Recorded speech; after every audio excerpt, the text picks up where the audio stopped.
m'aventurais dans les bois, mais je ne me fie pas qu'à mon nez.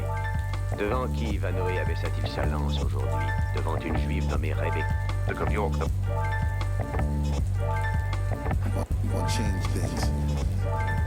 Yeah.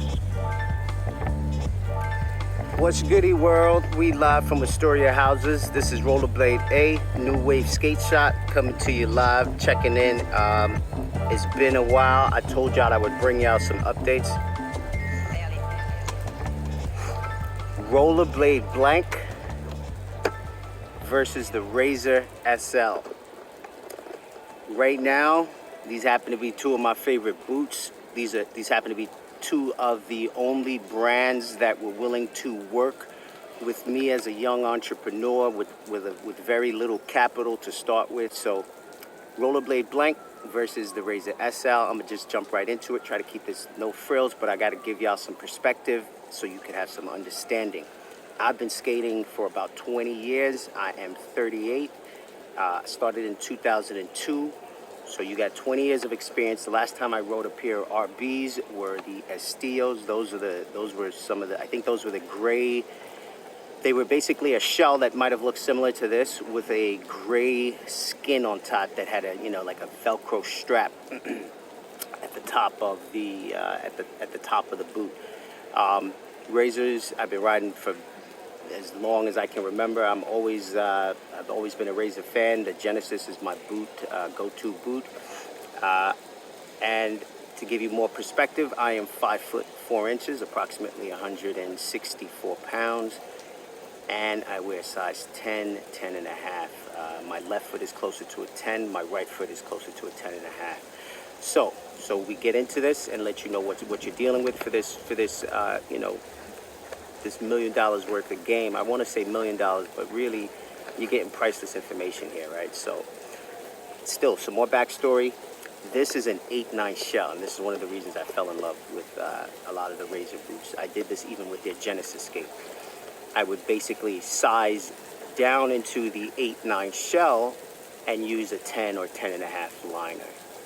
I've tried on the size 10 shells for both you know, for both the SLs, the Genesis, and even the more recent shift, the Jeff Howard shifts. And it's you know, it's not necessarily that they don't feel comfortable or fit very well. It's simply a factor of aesthetics and proportions. At 5'4", size 10 and a half skates, if they're using the 10 and 11 shell, as most of those boots do, I end up swimming in a boot or having a boot that's far too unmanageable, right? So what we have here is an 8/9 shell with a 10, 10 and a half Tim Franken guard liner. You have ground control 3 frames. Ground control makes those frames in 3 sizes. This is size number 2, so this is the second or the medium size. What you have also are ground control wheels, and again, these ain't the ground control wheels from yesteryear. These ain't you know, these ain't the Razor wheels from back in the days. Keep in mind, ground control might still be part of the Sunshine brand, but these are some new wave wheels. If you dig what I'm saying, man. So get you some fucking new wave wheels. They come in all sorts of colors and flavors. They got like a tan.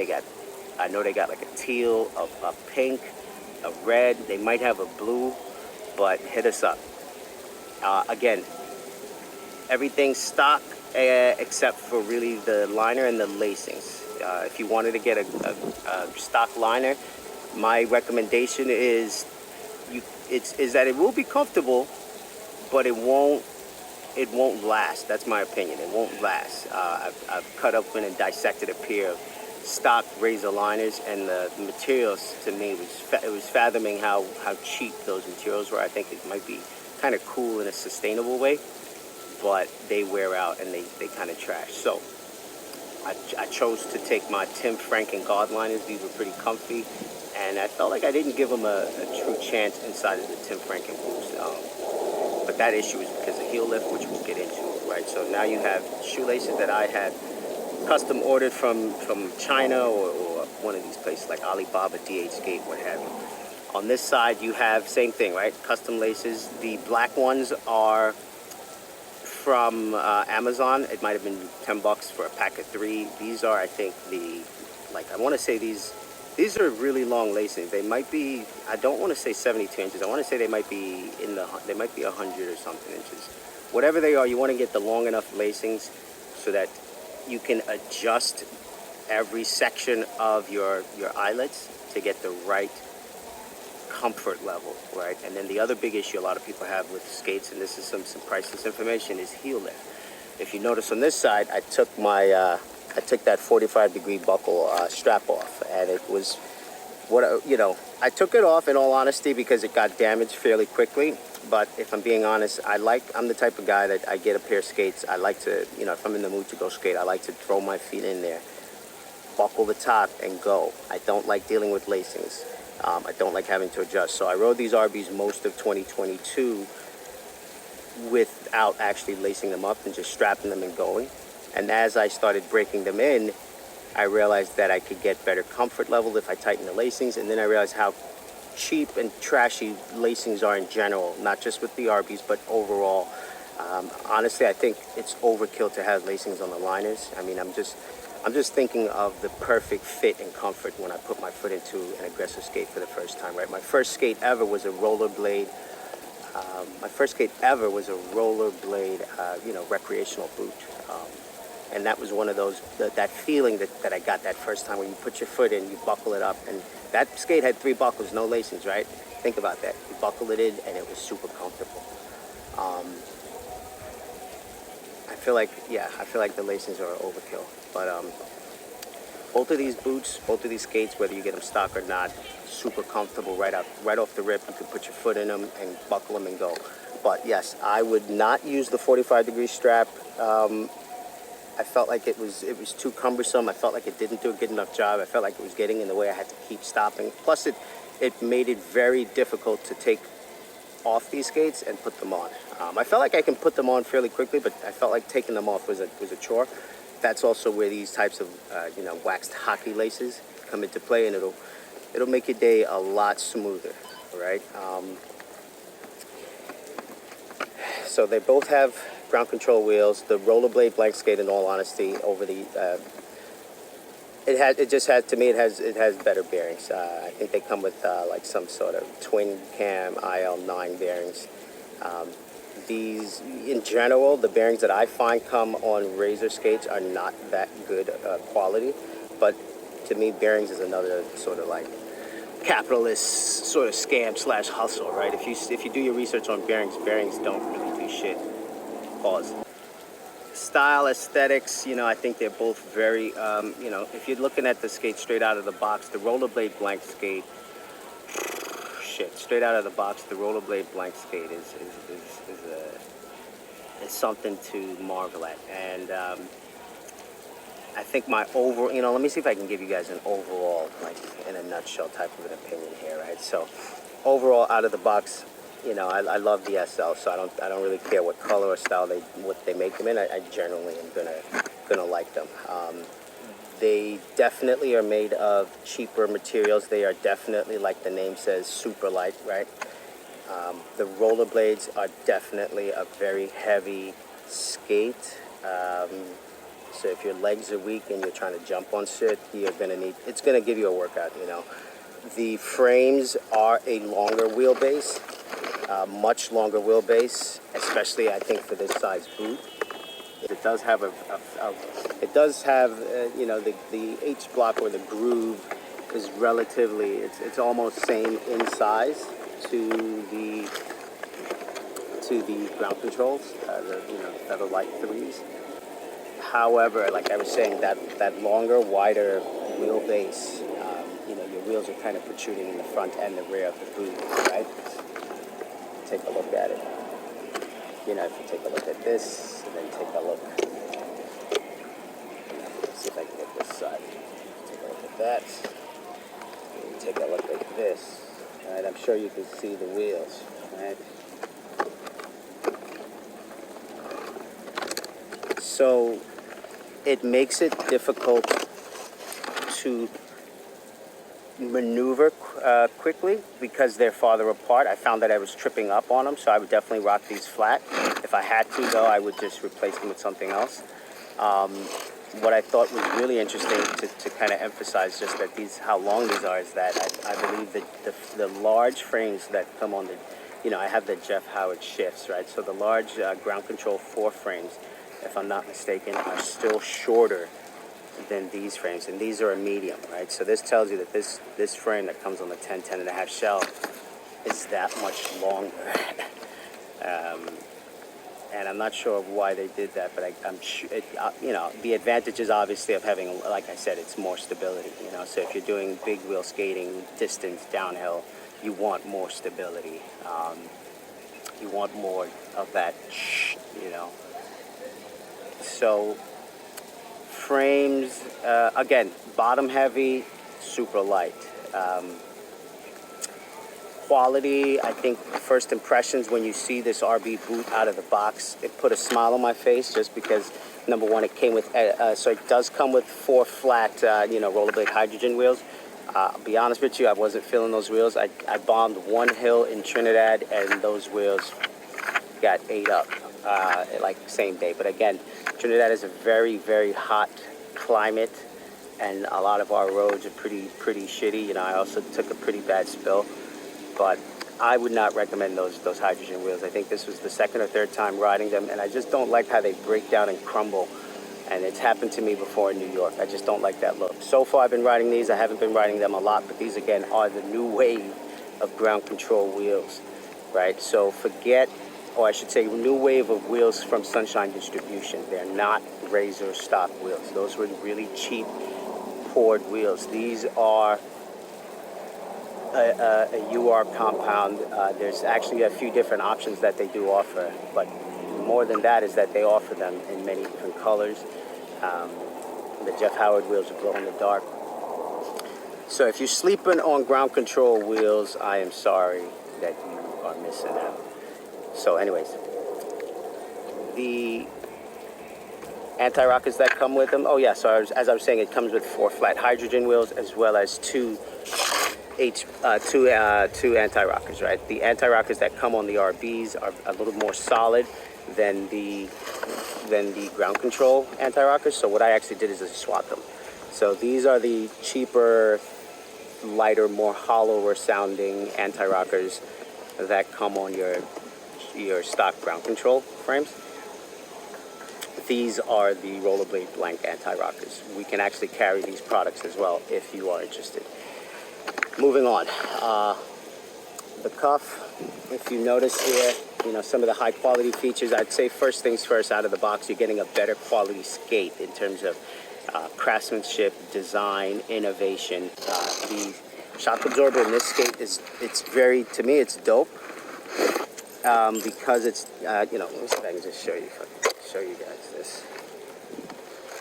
So this is the shock absorber, right? Oh shit, am I mistaken here? To me, what you're getting with this boot, I think when you put this shock absorber in, you end up getting a flat shell. Let me see if I'm correct here. No, it's not 100% flat. It does have it is slightly raised, but it's a more gradual raise with more padding throughout. This is your blank liner.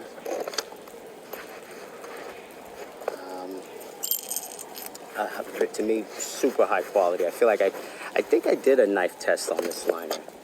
Yeah, this is my knife test, right? So a lot of these products, what I do is I cut them with either with an X-Acto or a really sharp box cutter, and this liner I can tell is going to last. I've never had problems with Rollerblade liners in the past, and I don't think I will moving forward. In terms of the buckle. Well, the cuff, as you can see, it has a lot of just attention to detail in how it was, cut, designed, shaped. The little aesthetics to me, go a very long way. You can see detail in here. You can see nice detail around the curves. A lot of details in a lot of the skate, right? This is ratcheted. I believe this is also ratcheted. It's a metal buckle, so you're getting a lot of high quality stuff.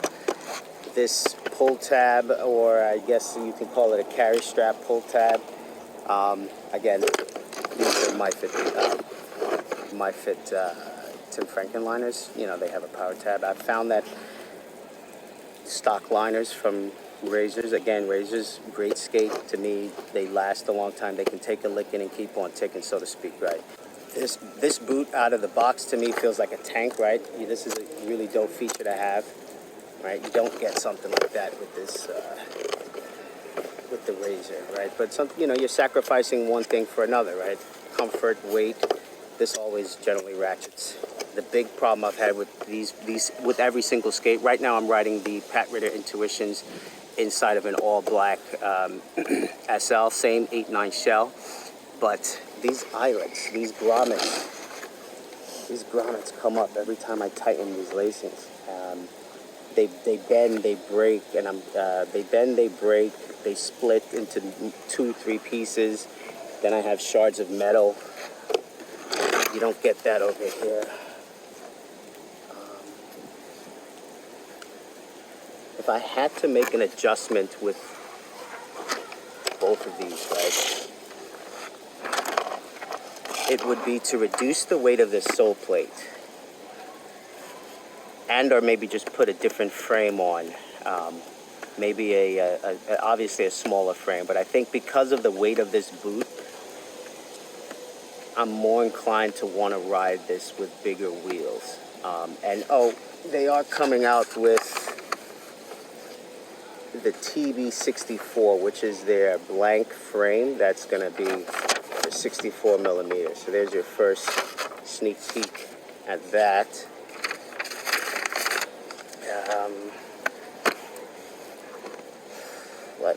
What else? Liners overall great skate, very heavy. Again, I'm 5'4", 64 pounds, 10 and a half foot. So as compact as these are, they work well, but as I get older and as I skate less, I've been taking better care of my feet, and I find that the 8.9 shell might not be in my future. And I say this only because I notice the difference when I'm riding a boot that's closer to my shoe size and still allows me some toe room without sacrificing a lot of that bulk, you know, without going full retard to a clown shoe, you know what I mean? Not rocking a size 11 skate. At least at my height, if I rock a size 10, 11 shell, I look like a MF clown, you know what I'm saying? So as much as I love this, I feel like the future is going to be that I'm going to have to slowly start retiring these unless I find a liner, a solution to a liner that will allow me to fit in here comfortably without any pressure. I'm starting to notice some pressure, and I actually had toe surgery earlier this year to correct some issues on that same right foot. I mean, overall, you know, the skates, they're both very good, right? They're both great. I did a chart breakdown on both of the skates, you know, everything from comfort, function, style, liners, frames, cuff, buckle, wheels, bearings, shock absorption, laces, flexibility, responsiveness, and quality. I think the highest, I don't know what the highest you could get on this is, but obviously 1, 2, 3, 4, 5, 6, 7, 8, 9, 10, 11, 12, 13, 14.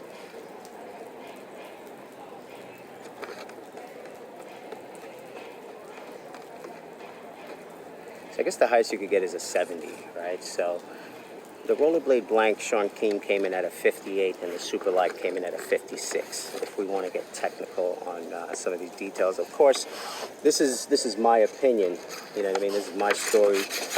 I did a little bit of a breakdown on the Tim Frankens, the Dems, the USB carbons, but I feel like if it didn't make, so I guess in my own head and world, without actually thinking of filming it and putting it out there as a review, which I really should have done, I did a versus really of all of these models, right, that I've tried in the last really in the last, I would say in the last 12 months or more, right? I want to say I got these RVs, yeah, Got the RBs, the Razors, the USD Carbons, the Pat Ritters. What else did I write? The Tim Franklin Guards. Yeah. So yeah, overall, I have to say that this skate right here, to me, performs like a tank. It feels indestructible. It is heavy. And I realized that with a lot of brands, the heavier the bottom, the better on a lot of things. Grinds, airs, you have more stability. You know, if you slip in your leg, like, you know, when you get that like running man syndrome where your legs kick out or something, I feel like having a heavier boot kind of makes you more cat-like. It kind of keeps you grounded. You fall, you turn this way, but the weight and gravity brings you back down. So there you have it. That's the Rollerblade Blank Sean Keen versus the Razor SL Superlight. That's my story, and I'm sticking to it. Peace. We'll do it live. We'll do it live. Do it live. I'll write it and we'll do it live. Fucking thing sucks. 5, 4, 3. That's tomorrow, and that is it.